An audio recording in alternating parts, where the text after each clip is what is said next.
The sun had not yet broken over the jagged peaks of Sinai when Amentiu awoke to the foreman's bell, its bronze clang reverberating through the workers' quarters like the voice of an angry god demanding tribute from mortal flesh. And as he pushed himself up from the thin reed mat that served as his bed, every muscle in his body screamed in protest, a symphony of pain that had become as familiar to him as his own heartbeat after 3 years laboring in Pharaoh Senusret II's copper mines. The air inside the mud-brick dormitory was thick and stifling, despite the early hour, carrying the mingled scents of unwashed bodies, stale bread, and the acrid tang of copper dust that seemed to permeate everything in this forsaken corner of the empire.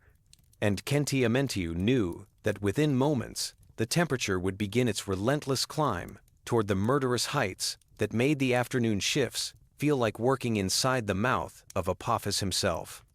Around him, 40 other miners stirred with the reluctant movements of men who had long ago surrendered any illusions about the nobility of their labor, their faces already etched with a permanent grime that no amount of washing could fully remove, a mark that identified them as clearly as any hieroglyphic seal as belonging to the lowest caste of Pharaoh's workforce.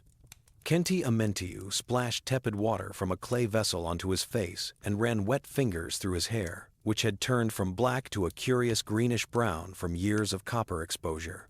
Then pulled on his work kilt and the thick leather apron that provided scant protection against the sharp edges of rock and the blistering heat of the smelting fires.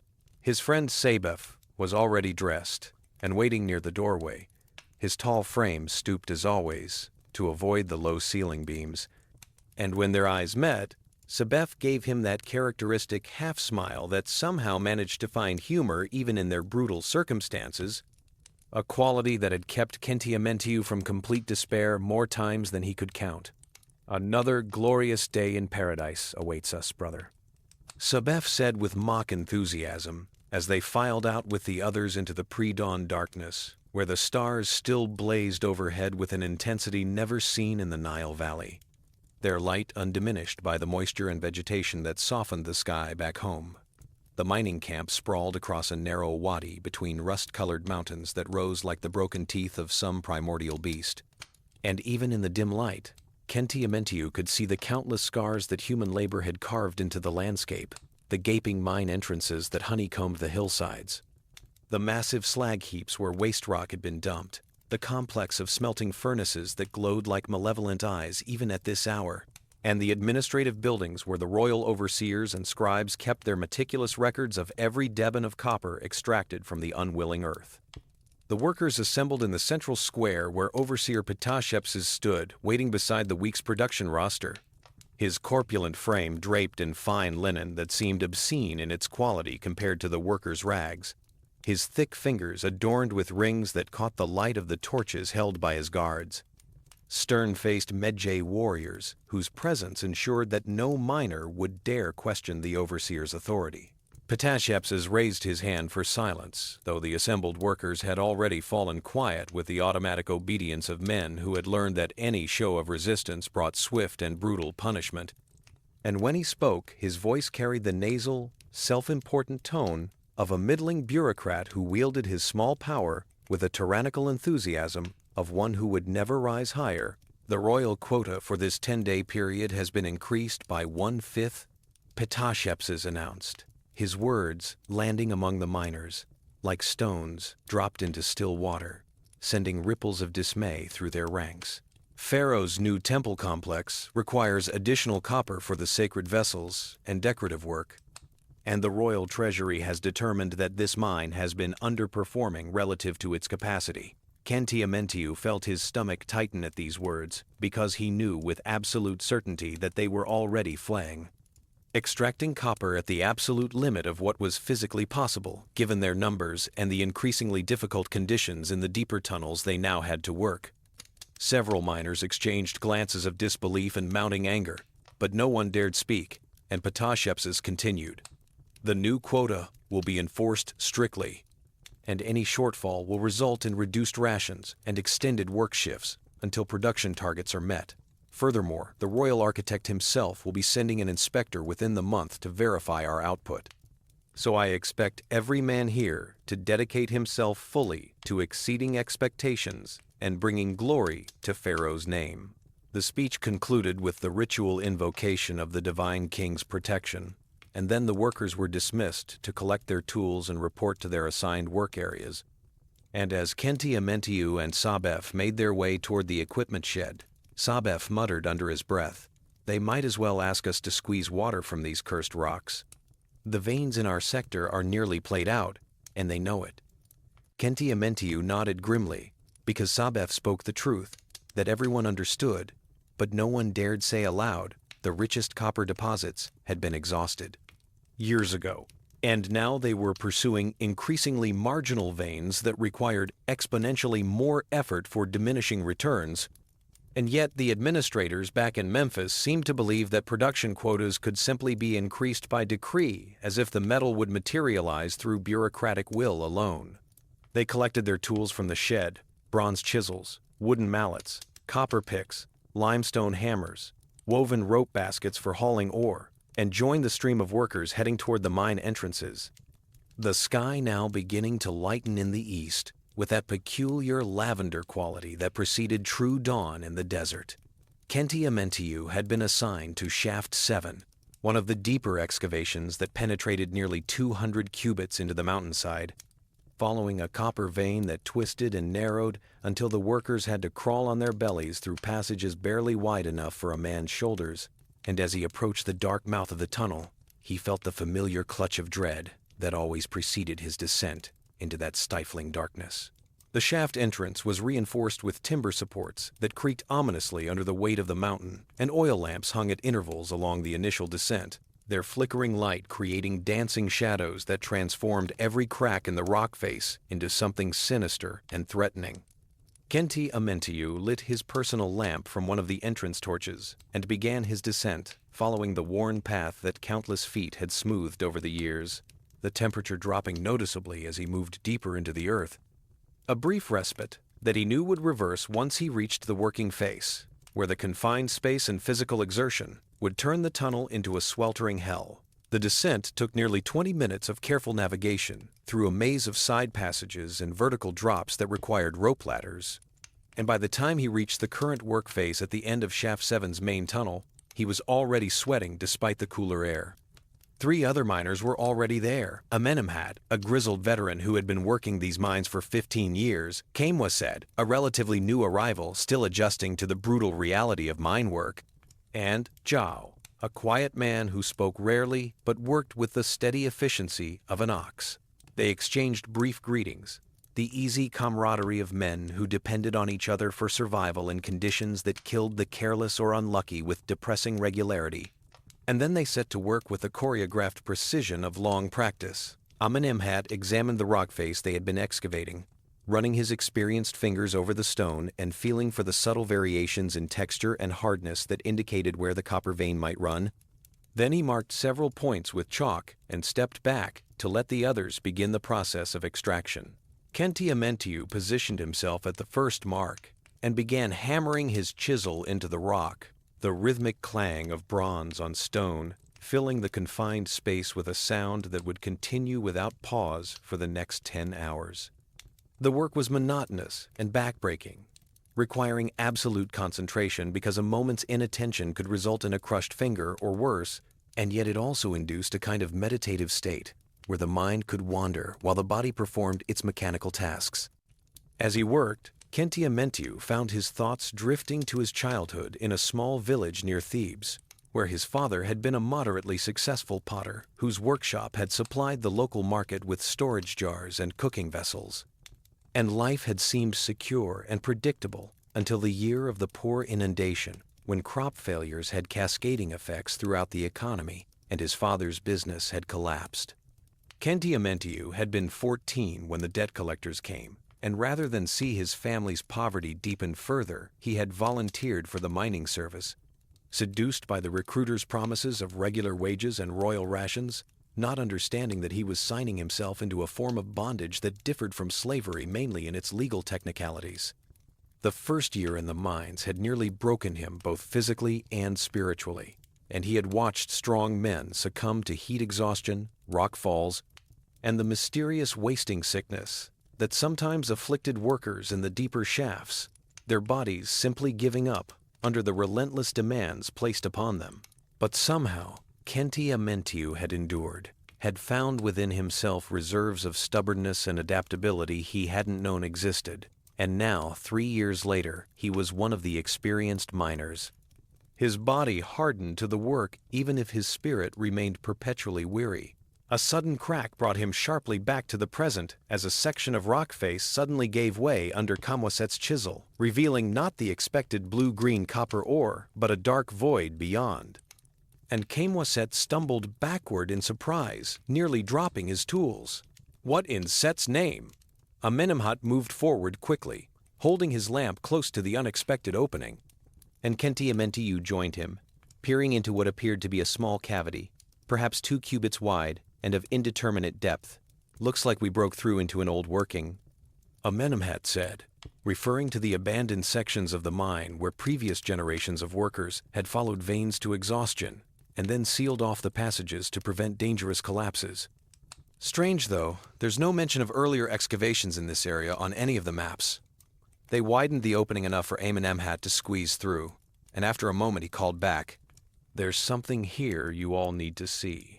The urgency in his voice was unusual enough that the others quickly set aside their tools and followed him through the gap into a narrow chamber that had clearly been deliberately excavated but then concealed, and what they saw in the lamplight made AncientEgypt's breath catch in his throat. The walls of the hidden chamber were streaked with rich veins of copper ore, the kind of high-quality deposit they hadn't seen in months, the metal content so high that it glinted visibly in the lamplight, like frozen water. But that wasn't what made Amenemhat's expression so grim. Along one wall were stacked dozens of baskets filled with already extracted copper ore, raw chunks that represented weeks of production, according to the royal quotas, just sitting here, hidden away, instead of being processed and credited to the mine's output. Someone's been deliberately hiding production, Zhao said quietly, his usually impassive face showing shock. But why would anyone? Camwaset began, then stopped as the implications sank in. If the mine was failing to meet quotas despite having access to rich deposits, it meant someone was systematically sabotaging the production numbers, and the most likely purpose for such sabotage would be to either steal the copper for private sale or to manipulate the administrative records for some other corrupt purpose. AncientEgypt knelt beside one of the baskets and examined its contents more closely, noticing that the ore chunks had a uniform size and quality that suggested they had been carefully selected. And then he saw something that made his pulse quicken. Scratched into the floor near the baskets were hieratic numerals and symbols that he recognized as accounting notations, the kind of mark scribes made when tallying inventory. "This isn't random theft," he said, his mind racing through the possibilities. "This is organized. Someone with access to the official records has been diverting production here and presumably falsifying the reports to cover the shortfall." The 4 miners stood in silence for a moment, the weight of what they had discovered settling over them like a physical burden, because they all understood that they had stumbled into something far more dangerous than a simple mine collapse or equipment failure. This was evidence of high-level corruption, and in Pharaoh's administration such crimes were punishable by death, not just for the perpetrators, but potentially for anyone who became entangled in the investigation. "We need to report this immediately," Camwaset said, his voice wavering slightly with nervousness. "To whom?" Amenemhat countered sharply. "Think, boy. Whoever is behind this has to have authority over the record-keeping, which means it's either one of the royal scribes or possibly even Overseer Pitashepses himself. If we go to the wrong person, we might be signing our own death warrants." The truth of this observation hung in the air like poison gas, and AncientEgypt felt the familiar helplessness that came from being caught in the machinations of those with power, where even discovering wrongdoing could become a fatal liability for the discoverer. Sabef would know what to do, AncientEgypt thought suddenly. His friend had a way of seeing angles and possibilities that others missed, a cunning born from growing up in the rougher quarters of Memphis, where survival required more than just physical strength. And without saying anything to the others, Kenti Amentiu began formulating a plan to consult with Sabef privately before taking any action that couldn't be undone. "We seal this chamber back up," Amenemhat decided, his voice carrying the authority of his years. "We continue our regular work as if we found nothing, and we watch carefully to see who might be accessing this area. Because whoever is behind this will need to move this ore eventually, and when they do, we'll have a better idea of who we're dealing with." It was sound advice, born of caution and survival instinct, and the others nodded agreement, even though Kenti Amentiu could see the conflict in Kamwaset's eyes, the young man's sense of justice warring with his sense of self-preservation. But justice was a luxury that miners could rarely afford, and Kamwaset was learning that bitter lesson quickly. They spent the next hour carefully replacing the rocks they had displaced, mixing dust and small debris into the gaps to make the wall appear undisturbed, and then they returned to their assigned work face and resumed the grinding labor of copper extraction. Though Kenti Amentiu found his mind kept returning to that hidden chamber and the dangerous secret it contained, turning over possibilities and scenarios like a merchant counting coins. The rest of the shift passed with agonizing slowness, the heat building to its usual oppressive intensity as the sun climbed higher. And by the time the midday break was called, Kenti Amentiu's body was slick with sweat and his throat parched, despite the regular sips from his water skin that tasted of the leather that held it and the copper-tainted springs that supplied the camp. He emerged from the shaft into the blinding sunlight that seemed to hammer down from above like a physical force, and he had to shield his eyes against the glare that reflected off the pale limestone outcroppings that studded the mountainsides like the bones of some vast creature.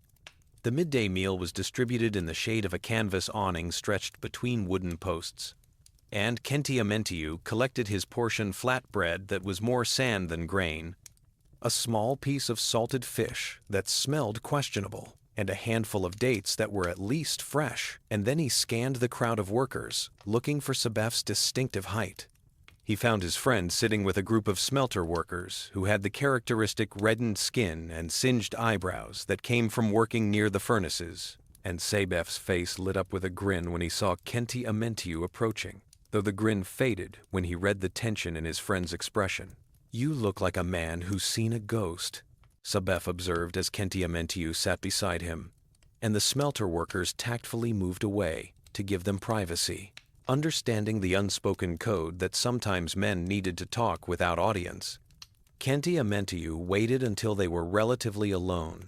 Then, in a low voice, he described everything they had found in the hidden chamber, watching Sabef's expression shift from curiosity to concern to a calculating intensity that Kenti Amentiu recognized as his friend's mind working through the implications. "How much copper would you estimate was stored there?" Sabef asked when Kenti Amentiu finished his account. "At least 30 full baskets, maybe more in the shadows we couldn't see clearly," which represents probably 2 or 3 10-day periods of quota if it were all processed and counted. Sabef whistled softly through his teeth, a habit he had when impressed or troubled, and he gazed out toward the administrative compound where the scribes kept their records in a secure building guarded day and night. "That's not small-time theft. That's a major diversion of royal property. And you're right that it has to involve someone with authority over the record-keeping because otherwise the physical shortfall would have been noticed immediately." He paused, chewing thoughtfully on a piece of bread. "There are 3 royal scribes assigned to this camp. Hori, who manages the production tallies, Nebamun, who handles the smelting and quality records, and Khnumhotep, who coordinates the shipments back to Memphis. Any one of them could potentially manipulate the numbers, but they would need cooperation from at least one other person to make it work because the records are supposed to cross-check each other." Kenti Amentiu absorbed this information, impressed as always by how much Sabef managed to know about the camp's operations despite being a furnace worker with no official access to administrative details. "And Overseer Patashepses? Possible, certainly has the authority and the means, but also has the most to lose if caught, because he's directly accountable to Memphis for the mine's output. Unless..." Sabef's voice trailed off, and his eyes went distant with thought. "Unless what?" Kenti Amentiu pressed. "Unless the scheme is even bigger than simple theft. Think about it. If you were a corrupt official, Why would you hide copper in a sealed chamber instead of just smuggling it out and selling it? The metal is valuable, yes, but storing it does you no good. It only makes sense if the concealment itself serves a purpose. Khenti frowned, not following his friend's reasoning. And Sabef continued, warming to his theory. What if someone is deliberately causing this mine to fail to meet quotas? The royal administration might decide to close an underperforming mine, or at minimum, reduce its priority for resource allocation. And if someone had advanced knowledge of that decision, they could position themselves to profit from it, maybe by acquiring mining rights when the area is declared played out, or by getting assigned to establish a new mine elsewhere and skimming from that operation. The hidden copper could be their insurance, their nest egg to retrieve later when the heat is off.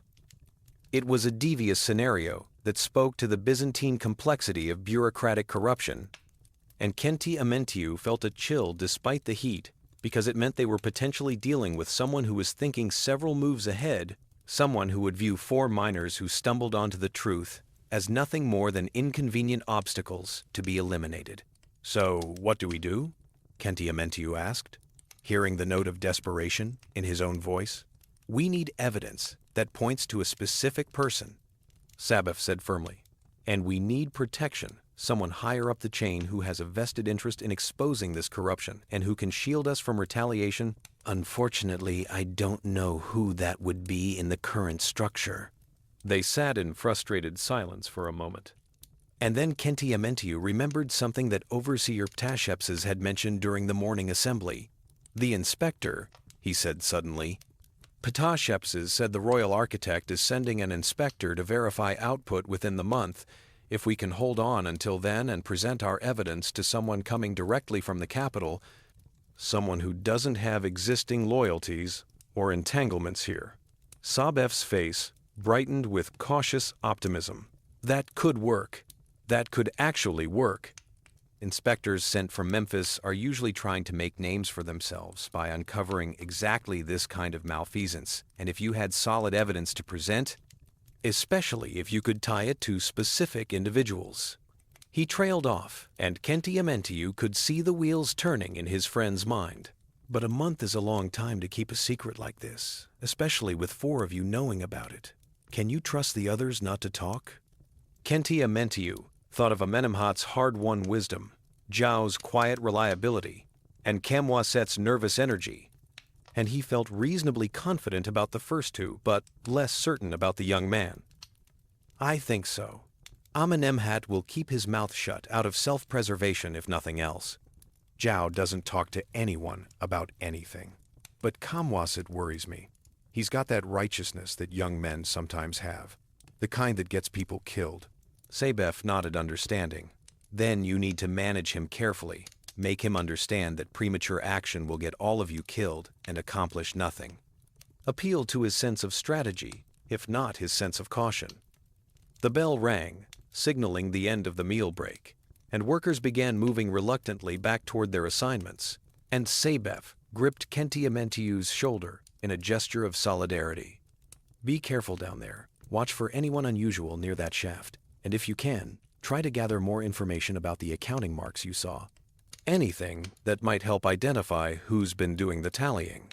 Khenti nodded and rose to his feet, already dreading the return to the suffocating darkness of Shaft 7, but also feeling slightly more purposeful now that he and Sabef had developed at least the outline of a plan. The afternoon shift was brutal, as always.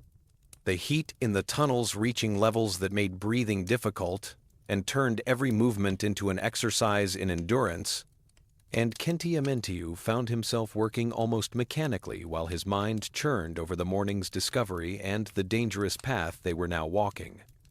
Around mid-afternoon, when the work had settled into its grinding rhythm, Khenti noticed something that made his pulse quicken. The faint sound of movement coming from somewhere deeper in the shaft system, from a direction that should have been abandoned tunnel. He caught Amenemhat's eye and gestured toward the sound, and the older man's face went tense as he too heard it, the unmistakable scrape of sandals on rock and the soft clank of something metallic being set down. Without speaking, Amenemhat extinguished his lamp and motioned for the others to do the same. plunging them into absolute darkness except for the faint glow from the entrance many cubits away, and they stood frozen and listening as the sounds grew slightly closer, accompanied now by low voices, too indistinct to make out words, but clearly engaged in some kind of conversation. Khenti-Amenteju's heart hammered in his chest as he realized that whoever was behind the sabotage must be accessing the hidden chamber, perhaps moving more ore into storage, or possibly retrieving some for covert transport. And he knew that this might be their only chance to identify the culprits.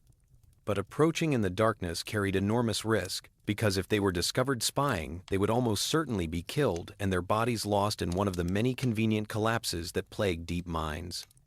Amenemhat seemed to be thinking the same thing because he leaned close to Khenti-Amenteju's ear and breathed almost inaudibly, "Stay here. I'm going to try to get close enough to see who it is."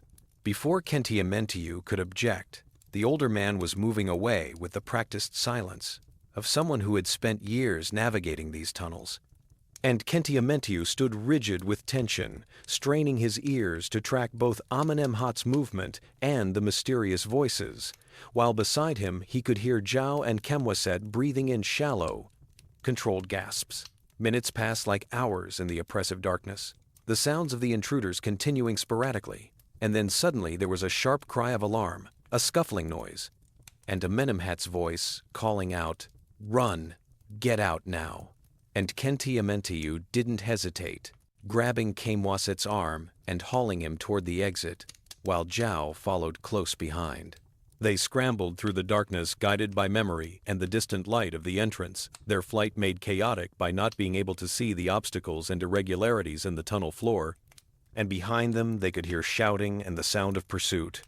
And Khenti-Amenteju's mind raced with terror, because he knew that if they were caught now, there would be no explaining away their presence, no innocent excuse that would save them. Khemwaset stumbled and nearly went down, but Khenti-Amenteju hauled him upright and they kept moving, their lungs burning with the effort and their legs pumping desperately.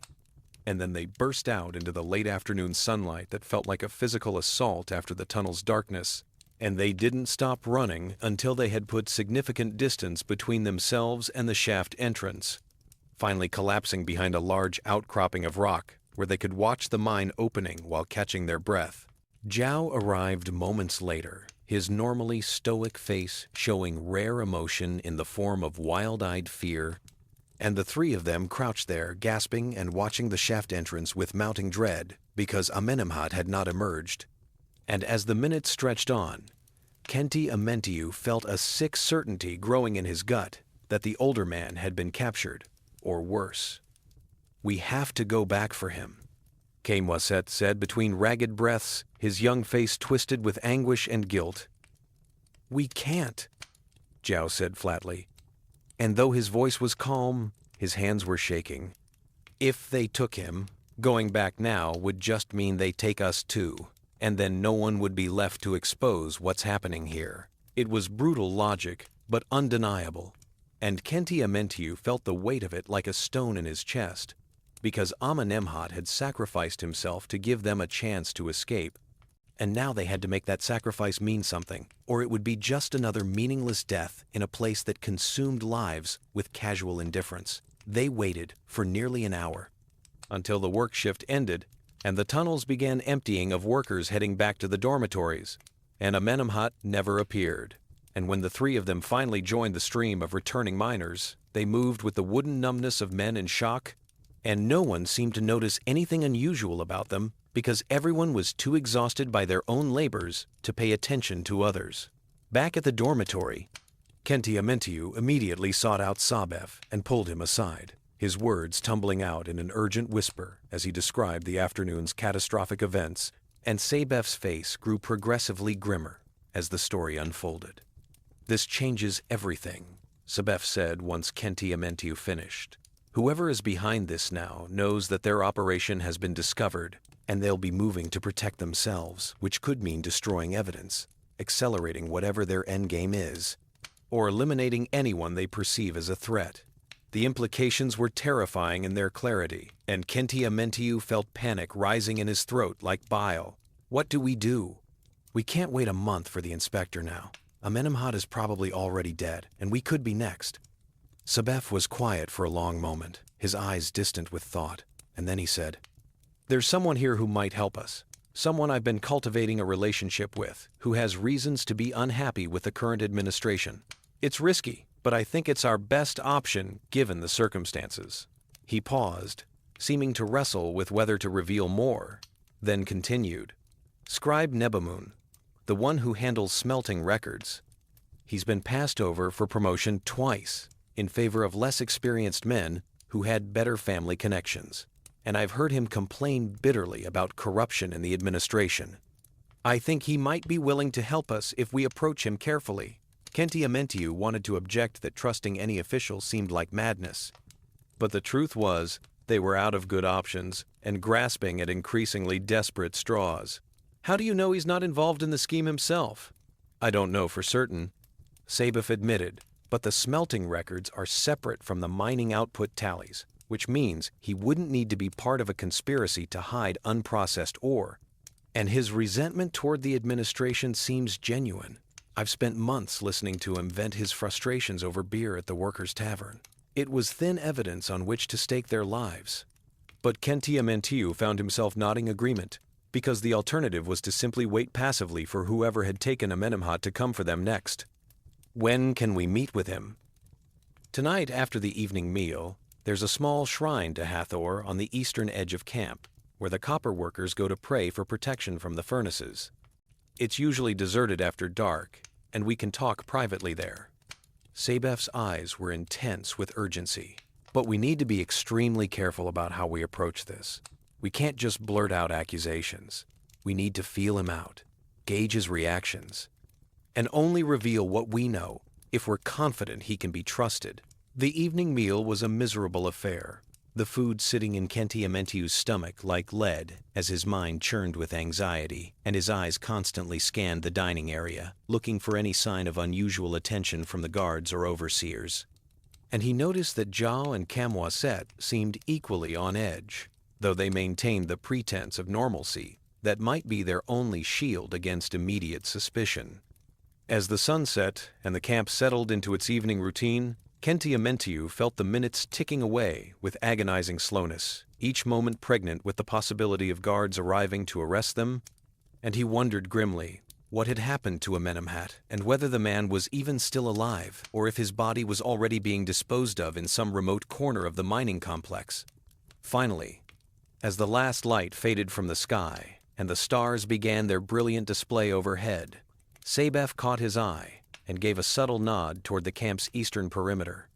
And Kenti Amentiu rose as casually as he could manage and made his way through the darkening pathways between buildings, his heart pounding so hard he was certain anyone nearby must be able to hear it.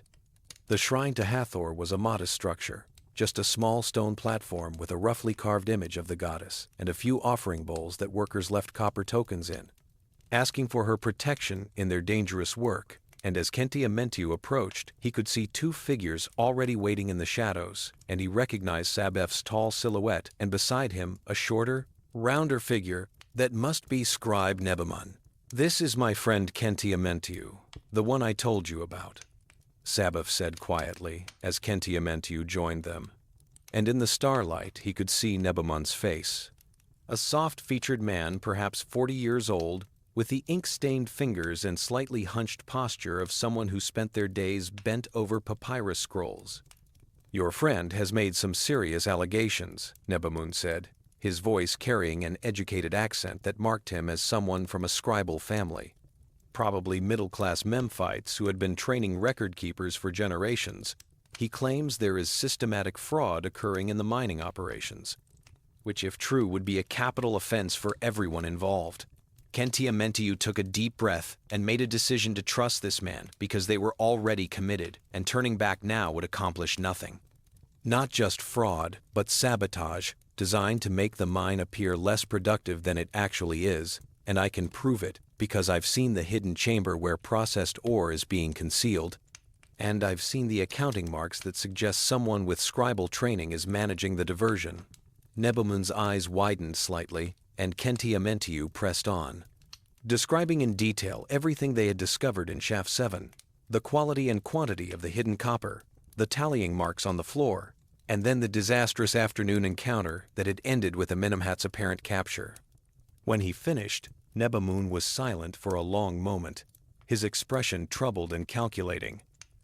"I've suspected for months that something was wrong with the production numbers."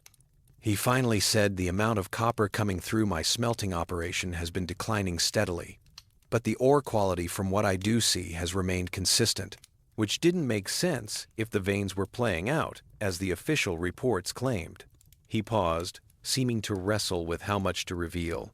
"I even raised questions about the discrepancies with Overseer Patashepses, but he dismissed my concerns and suggested rather forcefully that I should focus on my own duties and not question the mining tallies." This was significant information, and Sabef leaned forward eagerly. "So you think Patashepses is involved?" "I don't know," Nebamun said carefully. "He could be the architect of the scheme, or he could be incompetent and someone below him is manipulating the records without his knowledge. Or he could be aware of the fraud but turning a blind eye because he's being paid to do so. There are multiple possibilities." The scribe began pacing in the small space around the shrine, his hands clasped behind his back in a gesture that suggested he was working through a complex problem. "The accounting marks you describe sound like they could be Hori's work. He's the scribe responsible for the raw ore tallies, and I've noticed he's been living well above his official salary lately. New clothes, better food. I even heard he sent a substantial sum back to his family in Abydos." Kenti Amentiu felt a surge of hope because they were finally getting somewhere, finally assembling pieces of the puzzle into something approaching a coherent picture. "Can you investigate Hori's records? Look for discrepancies between what's supposedly being mined and what's actually being processed?" "I can try, but I have to be careful, because if Hori's involved, and he realizes I'm scrutinizing his work, he might destroy evidence, or worse, take preemptive action against me." Nebamun's face was grave. "What you're asking could get us all killed. You understand that, don't you? The kind of people who organize schemes like this don't hesitate to eliminate threats." Cam Wasset had appeared silently during the conversation, moving through the darkness like a ghost. And now he spoke up, his voice tight with emotion. "Amenemhat might already be dead because of this. We can't just do nothing. We can't let them get away with it." Nebamun looked at the young miner with something like pity. "I understand your anger. Truly I do. But we have to be smart about this. Rushing in righteously will just result in all of us disappearing into those tunnels and the corruption continuing unabated." He turned back to Kenti Amentiu and Sabef. "Here's what I propose. I'll quietly review the records I have access to and see if I can identify patterns that confirm your discovery. Meanwhile, you need to stay visible, maintain your normal routines, give whoever is behind this no reason to think you're a continuing threat. If Amenemhat told them nothing before he died, then they might believe the problem has been contained. It was sound advice, delivered with the careful pragmatism of someone who had survived in bureaucratic environments by being cautious." But Kenti Amentiu couldn't shake the sick feeling that they were abandoning Amenemhat to whatever fate had befallen him. "And if Amenemhat talked?" Zhao asked bluntly, having also materialized from the darkness. And Kenti Amentiu realized all four of them were now gathered at the shrine like conspirators in some ancient drama. "If he talked and gave up your names, then you're already in danger, and your best hope is that we can expose the conspiracy quickly enough that the perpetrators are too busy protecting themselves to bother with you," Nebamun said grimly. "Either way, time is not on our side. The royal inspector's visit is still weeks away, and a lot can happen in that time." They talked for another quarter hour, refining their plan and agreeing on how to communicate safely. Nebamun would leave messages hidden in a specific copper offering bowl at the shrine, and they would check it daily for updates, and then they dispersed separately to avoid being seen together. And Kenti Amentiu made his way back to the dormitory, feeling like he was walking through a nightmare from which he couldn't wake. That night, he barely slept, every sound in the darkness seeming like the approach of guards coming to arrest him. And when he finally did drift off, his dreams were haunted by images of Amenemhat, trapped in the hidden chamber, surrounded by piles of copper ore that slowly buried him alive, while he screamed for help that would never come.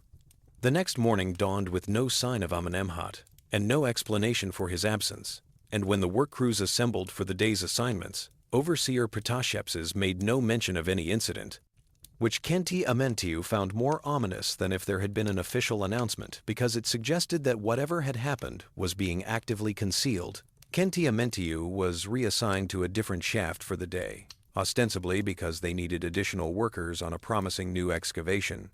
But he suspected the real reason was to separate him from Shaft 7 and whatever evidence might still be accessible there, and this suspicion was confirmed when he overheard two of the Medjay guards talking about a section of tunnel that had been sealed off due to dangerous structural issues. And he knew with cold certainty that they were erasing the hidden chamber and any proof of the conspiracy. The work shift passed in a haze of anxiety and exhaustion, and when the midday break finally came, Kenti Amentiu made his way to the Hathor shrine under the pretense of making an offering, and he found a small folded papyrus hidden beneath one of the copper tokens in the bowl, and his hands trembled as he unfolded it and read Nebamun's cramped hieratic script. Confirmed major discrepancies in ore tallies, at least 3 months of systematic underreporting. Hori's accounting shows regular patterns suggesting scheduled diversions, found references to shipments that don't appear in official manifests. Need more time to trace destination. Be extremely careful. Your missing friend's body was found this morning in a collapsed section of Shaft 7. Official story is accidental death? Expect questions. Kenti Amentiu felt his knees go weak, and he had to steady himself against the shrine platform, the papyrus crumpling slightly in his grip as rage and grief warred within him. And Amenemhat's weathered face appeared in his mind's eye, that sardonic expression the old miner had worn when dispensing his hard-won wisdom about survival in an unjust world, and now he was gone, murdered to protect a conspiracy that treated human lives as nothing more than inconvenient obstacles to profit.